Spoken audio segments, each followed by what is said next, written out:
Thanks so much for watching the Weekly Report. I'm Francesca Maxime. Here's a look at the headlines making news all around the world this week.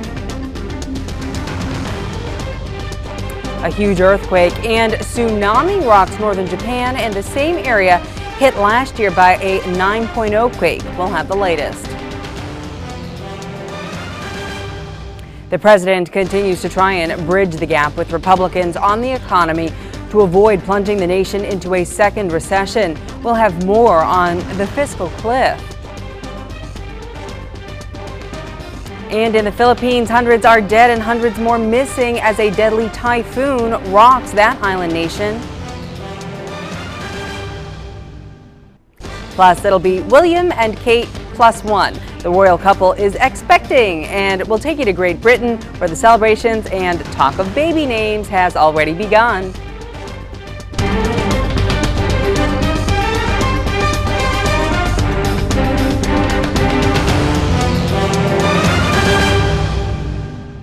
A magnitude 7.3 earthquake hits northern Japan in the very same region hit by a massive 9.0 quake last year.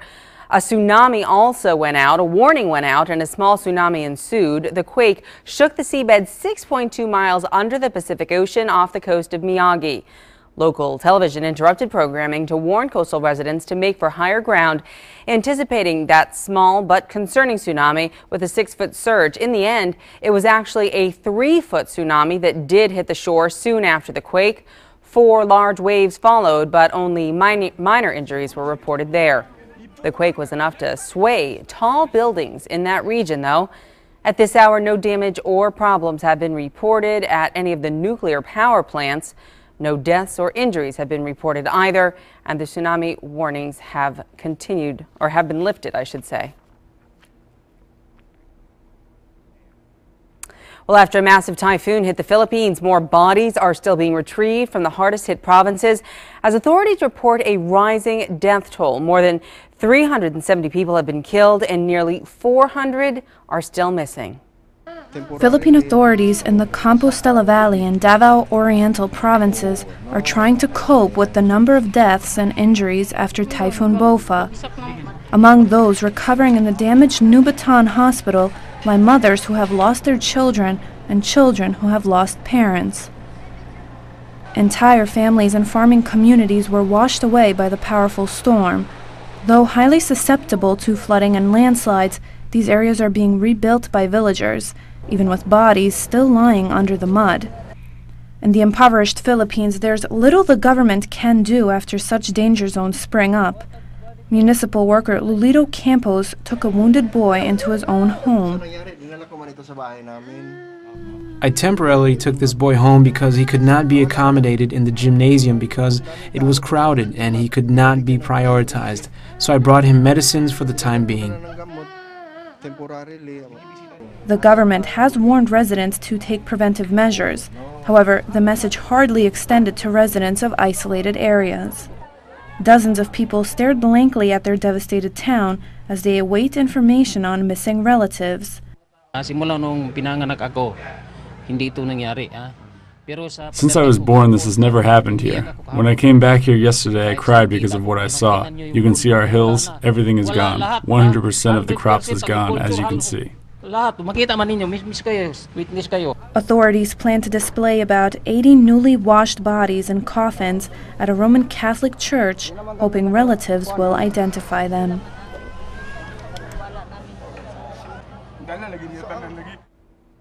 Well, President Obama now says that he is ready to entertain Republican proposals for spending cuts in the hopes of avoiding a second recession. If the White House and Congress can't reach an agreement by January 1st, the income tax rate for all Americans will rise significantly. Deep cuts in government spending will also be triggered, events that economists say would drive the U.S. economy back into recession and cause a spike in already stubbornly high unemployment. I think we have a very good chance for coming together on an agreement that not just protects 98% of Americans from a tax increase, and protects the economy from deeply damaging upfront spending cuts, and protects the economy from leaving us vulnerable to, periodic threats of defaults by politicians. I think we can do better than that, and just that, and do something good for the long-term future of the American economy. Republican Senator Lindsey Graham disagreed. 100% of Americans are going to lose everything we know as America if we don't fix entitlements. We're becoming Greece because of out-of-control entitlement spending. There's no age adjustment for Medicare and Social Security. There is no means testing in the president's plan. Geithner presented congressional leaders with Obama's post-election blueprint for averting the combination of hundreds of billions of dollars in tax increases and spending cuts that will take effect beginning in January if Washington doesn't act to stop it. But House Speaker John Boehner dismissed the plan as not serious, merely a Democratic wish list that couldn't pass his chamber. Republican leaders have said they accept higher tax revenue overall, but only through what they call tax reform, closing loopholes and limiting deductions, and only coupled with tough measures to curb the explosive growth of Medicare, Medicaid, and Social Security. Well, and as you can imagine, that rhetoric is ratcheting up over just how to avoid the fiscal cliff. On the day that we learned President Barack Obama made a campaign-style video on why the top 2% should face a tax increase, House Republicans are offering their counterproposal with no tax increase on anybody, including the rich, and finding $600 billion in savings by cutting health-related spending. Talking points were bouncing everywhere over the weekend as both sides of the political aisle think the fiscal cliff question should be answered their way. I think we have a very good chance for coming together on an agreement that not just protects 98% of Americans from a tax increase and protects the economy from deeply damaging upfront spending cuts and protects the economy from leaving us vulnerable to, periodic threats of defaults by politicians. I think we can do better than that, than just that, and do something good for the long-term future of the American economy. I think we're going over the cliff. It's pretty clear to me they've made a political calculation. This offer doesn't remotely deal with entitlement reform in a way to save Medicare and Medicaid and Social Security from imminent bankruptcy. It raises $1.6 trillion on job creators that will destroy the economy, and there are no spending controls. We asked our political analyst David Redloss to weigh in on the debate. These are deeply held positions. I mean, most Democrats do not want significant cuts to the various programs like Medicare and Social Security. Most Republicans don't want any kind of tax increases. And they're very far apart in the real world between those two positions. There's also an element of showmanship to this brewing political storm. Some of it is political theater. Some of it is posturing for various interest groups, for various supporters, and both sides have to do that to some degree. It's the nature of politics. Republicans in the House and Senate have balked at the proposal the Obama administration has put on the table. Many experts say the president and his team seem to be drawing a line in the sand. And Redlaw says that may be part of the strategy. For the Democrats, it's really not a big deal if we go past January 1st. The Bush tax cuts expire. Taxes go up on everybody, but come January 1st, all the Democrats have to do is submit a bill to lower the tax rates on the 98% of the people they want to keep the taxes lower, and challenge Republicans to vote against it. The bill is passed. Without objection, a motion to reconsider is laid on the table. Well, to banking news, U.S. banking giant Citigroup is downsizing. The new CEO has announced a cut of 4% to its global workforce. That amounts to over 11,000 people. Michael Corbat, who heads up that mega bank, is cutting jobs in the global consumer banking division. Geographically, 4,600 of the job losses will be in North America, 3,800 in the Europe, Middle East, Africa division, with just over 2,000 in Latin America and 750 in Asia. The bank will also take a $1 billion charge in the 2012 fourth quarter and another $100 million in the first half of next year. Citigroup is also significantly scaling back operations in Pakistan, Turkey, Paraguay, Uruguay, and Romania. Well, Apple CEO Tim Cook says the company will produce one of its existing lines of Mac computers right here in the United States next year. Cook made the announcement during a live TV interview. Now, Cook did not say which line of computers would be produced in the U.S. or where in the country they would be made. He says the consumer electronics world has never really had a big production presence in the U.S. The news comes a day after Apple posted its worst stock drop in 4 years, erasing $35 million in market capitalization. Well, while Republicans and Democrats continue to lock horns in Washington, there is a different kind of standoff that's going down in Los Angeles. It seems that freighters have no place to unload cargo in Los Angeles and Long Beach. Shippers and striking clerks must resume talks to end a labor dispute on the West Coast. The economic losses from the strike are estimated at several $billion. The standoff marks the largest cargo traffic disruption at Southern California harbor facilities since 2002. We're losing billions of dollars, according to economic forecasters. That's a big blow to an economy just getting out of a crisis. Unlike the labor clash a decade ago, the latest dispute is unfolding after the busy pre-holiday shipping season. It's also bad timing because we're coming into the holiday season. Many of the goods that are coming into this harbor are for retail companies and for shoppers and for kids. The brunt of the latest dispute has been borne mostly by dock workers and truckers in the region. The workers picketing at various port entrances say they're fighting to keep jobs here in California. Not at all. I mean, this is the other thing that you have to look at is they're not dealing with good pay. I mean, we had 2.5 years with no contract. I mean, the jobs have been going left and right out of the country, and nobody's doing anything about it. Somebody has to step forward and say, we need to keep these jobs in America. That's what these jobs are here. They belong to our terminal. They belong here. Well, to New Jersey now, homeowners there have begun touring their Barrier Island community on school buses to see the aftermath of Hurricane Sandy. And the state has set up a strict rotating schedule for residents to assess the damage with contractors and insurance adjusters. Abu's Tasmin Mahfouz explains how homeowners can best file insurance claims on their road to recovery. This used to be a billion-dollar town, but then Sandy annihilated homes from its foundations, destroying everything in its path. Wow, that's an understatement. It was a sight one needed to see in person. This home used to face the ocean, now it's facing the street. It used to be a 2-story home, now it's 1. It has been exactly 4 weeks since Superstorm Sandy battered the U.S. East Coast. Homeowners are finally allowed to work with contractors and insurance adjusters. Since the storm made landfall, police and workers have been working together to repair the storm and help residents feel safe. And most of all the first floors on many of the houses, are destroyed. People are throwing all their furniture out to the curb, putting in new floors, and it's just a lot of damage, a lot of cleanup. In Mantoloking, over 500 homes were damaged. 60 of those homes were completely washed out or destroyed.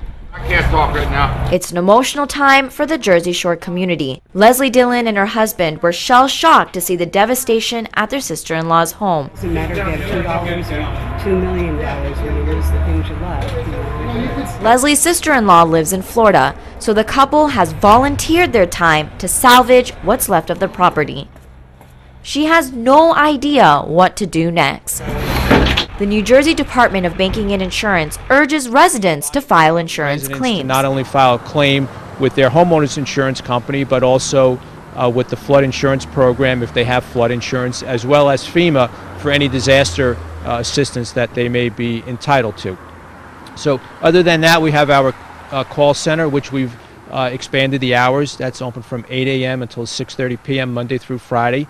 The department serves as a bridge between homeowners and insurance companies. At our department, we received more than 600 calls since Sandy impacted New Jersey, and that has only led to about 45, 47 complaints against companies that we are now following up with on those companies. With a collaborative effort, time will only tell how this community will move forward. The Mantoloking Police Department says that 85% of this town is completely gone. Tasmin Mahfouz, Abro News, New Jersey. All right, well, what do you do when you see somebody fighting for his or her life after being pushed right onto the subway tracks? It happened in New York City. The question is, are you supposed to help the person escape, or, as was the case this week, do you take pictures? 58-year-old Ki Suk Han was pushed onto the tracks. He was crushed as the southbound Q subway pulled into the station at 49th Street near Times Square. Rupert Murdoch's New York Post has published a photograph of Han taken by freelance photographer R. Umar Abbasi. Many people have criticized the publication of the photograph as being in poor taste. Some have criticized Abbasi for failing to help Han. If this thing happened again with the same circumstances, whether I had a camera or not and I was running towards it, there is no way I could have rescued Mr. Han. What really surprises me is the people who were maybe 100 feet or 150 feet away from Mr. Han, they did not reach out to help him. Abbasi said he had no control over the publication of the photograph. I was on assignment, all the images were provided, and I don't control what image is used and how it is used and how it is presented. But out of this whole image, I find that a positive thing can come out. We have started a debate about what could have been done, how can we improve the safety on our subway systems. The suspect, Naeem Davis, allegedly mentally disturbed, is expected to appear in a New York court. Well, U.S. Secretary of State Hillary Clinton and Defense Secretary Leon Panetta are each voicing concerns about Syria using chemical weapons against its own people. In the cards is also a contingency plan in the event that President Bashar al-Assad tries to flee. On the sidelines of a human rights conference in Ireland, U.S. Secretary of State Hillary Clinton has expressed grave concerns about Syria's chemical weapons.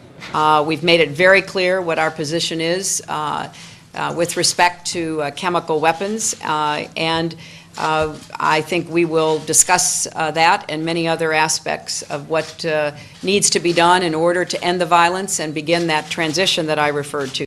U.S. Defense Secretary Leon Panetta echoed Clinton's concern with new intelligence reports. I think there is no question that we remain very concerned that as the opposition advances, in particular on Damascus, that the regime might very well consider the use of chemical weapons. The whole world is watching. The whole world is watching very closely. And the President of the United States has made very clear that there will be consequences. There will be consequences if the Assad regime makes a terrible mistake by using these chemical weapons on their own people. This new suspected activity, coupled with rebel advances, are making Assad more desperate. There are strong fears that the Syrian president will deploy chemical weapons. And my hope is that we, along with the international community, will form a coalition to go protect these weapons. What happens the day after Assad leaves? And he's going to go. He's going to go feet first, or he's going to leave on his own, but he's going to go. And after he goes, we need a plan to make sure that there's a follow-on force. Learn from Republican mistakes in Iraq. Syria's staunch ally, Russia, agrees that the use of chemical weapons in Syria is unacceptable. Well, hundreds of Syrian rockets have crossed the Turkish border, and aerial attacks have killed citizens as well. Now, NATO officials are sending the Patriot anti-missile systems to southern Turkey. The sophisticated system will boost Turkey's defense against airstrikes from neighboring Syria.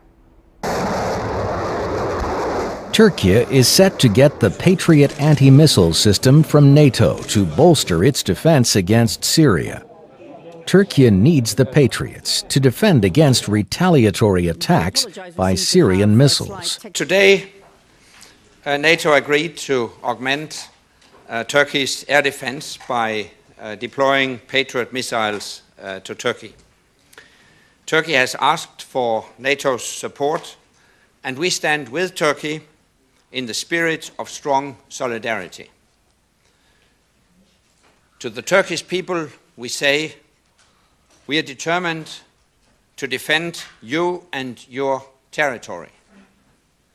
To anyone who would want to attack Turkey, we say, don't even think about it.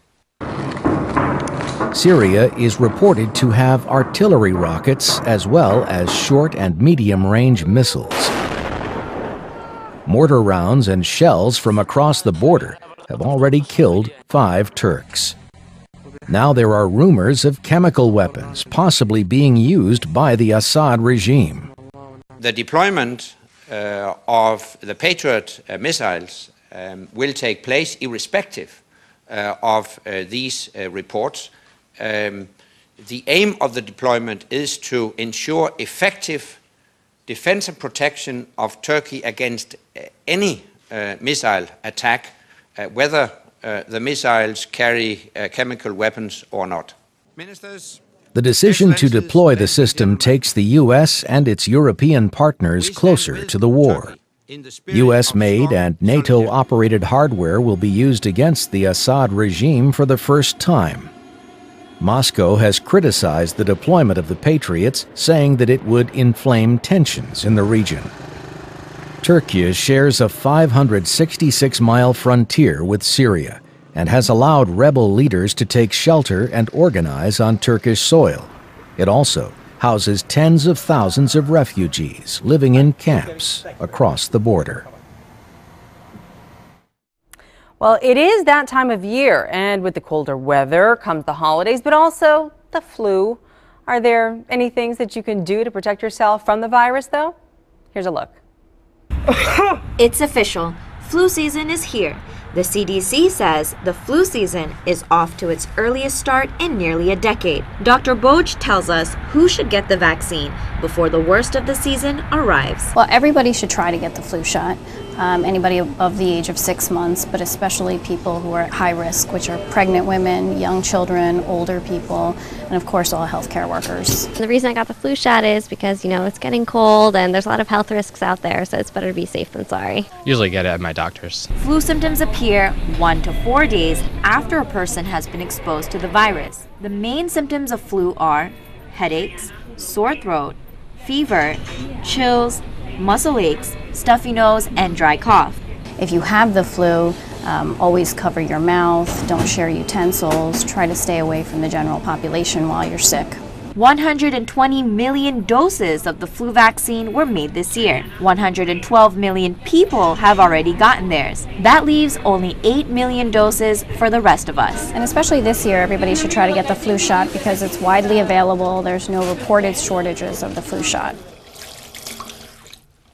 It's important to wash your hands to prevent being exposed to the flu virus. Tasmin Mahfouz, Aber News, New Jersey. All right, well, Great Britain has had quite a big year so far. First, the Olympics, and now a royal baby. The Duke and Duchess of Cambridge are expecting their very first child. Kate is still early in her pregnancy, though, and the palace has not announced a due date just yet. Prime Minister David Cameron shared his reaction to the good news, as did White House Press Secretary Jay Carney. Delighted for them. I'm sure they'll make absolutely brilliant parents, and I'm sure everyone around the country will be celebrating with them tonight. Were you tipped off? Did you know before the rest of us? I got a little note, came into a meeting I was having, and I found it quite difficult to keep it to myself, but I was, but not in any great advance of anyone else. Thanks. On behalf of everyone here in the White House, beginning with the President and the First Lady, we extend our congratulations to the Duke and Duchess of Cambridge on the welcome news this morning out of London that they are expecting their first child. Well, the Prince's office announced the pregnancy of the child who is destined to be the UK's future monarch. William, Queen Elizabeth's 30-year-old grandson, is second in line to the British throne, and their first child will become the third in succession when he or she is born. Looks like she already likes kids. And a field hockey pro, too. Well, with the release of Peter Jackson's The Hobbit movie, New Zealand, or Middle Earth, as it is now commonly known, is hoping for a tourist windfall. Deep in the heart of North Island in New Zealand is a little village movie fans might recognize. Hobbiton is a working film set and becoming a hit tourist attraction. Farmer Russell Alexander remembers the day location scouts approached his father 14 years ago. The private Alexander farm was later used as the home of Bilbo and Frodo Baggins and the Lord of the Rings trilogy. I think they stopped at the front, way up at the road there, and saw that best, what we call the better part of our farm. And then I believe he hired a plane and flew over and saw the lake and the party tree there that you may see in the background behind us. And then went and knocked on my dad's door. The location's most recently been used for director Peter Jackson's upcoming film, The Hobbit, An Unexpected Journey. The hype around the new film has seen visitor numbers soar. It's estimated that 150,000 people will come and visit Hobbiton by the end of 2012. I'm going on an adventure! It's a much-needed boost after New Zealand's tourism suffered from the global financial crisis. Simply pull down on the mask, plays over your nose and mouth. Hype begins upon takeoff to the mid-Earth destination, as even Air New Zealand's safety videos make the most of the Hobbit fever. My precious. The movie is already proving to be great for the country's tourism industry, but what happens when the big screen stories run out? Well, film's just part of our overall marketing program. So for us, it's all about promoting the landscape, promoting the experiences and the people of New Zealand to the world. So there's lots of different ways we can do that, but we're certainly not shy about using this opportunity to promote New Zealand to the hundreds of millions of homes that will, and people that will go and see these films. Tourism bosses estimate the new film will help bring an extra $402 million in revenue a year. They're hoping the film's actors are not the only ones heading toward a mountain of gold. You asked me once if I had told you everything there was to know about my adventures. Bilbo Baggins. I'm looking for someone to share in an adventure. All right, we know a lot of people love those movies. Thanks so much for watching this edition of the Weekly Report. I'm Francesca Maxime. Please join us again for more headlines next week.